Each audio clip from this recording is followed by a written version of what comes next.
ప్రజలందరికీ పోలీసు వారి విజ్ఞప్తి.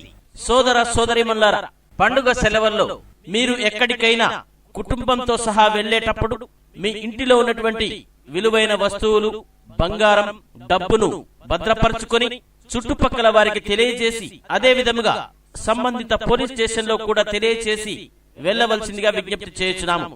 సాధ్యమైన వారు మీ ఇంటి ముందర సీసీ కెమెరాలు బిగించుకోవాల్సిందిగా తెలియజేయుచున్నాము. బస్సు ప్రయాణాలు చేసే ప్రయాణికులు బస్సు ఎక్కేటప్పుడు, దిగేటప్పుడు జాగ్రత్తగా ఉండండి.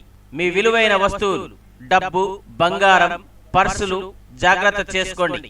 అపరిచిత వ్యక్తులతో అప్రమత్తంగా ఉండండి. మీ వీధిలో, మీ ఇంటి దగ్గర ఎవరైనా అపరిచిత వ్యక్తులు, అనుమానాస్పద వ్యక్తులు తారసపడినట్లయితే పోలీసు వారికి తెలియచేయండి. ఆపద సమయాల్లో 100కు డయల్ చేయండి. మీ రక్షణే మా ధ్యేయం.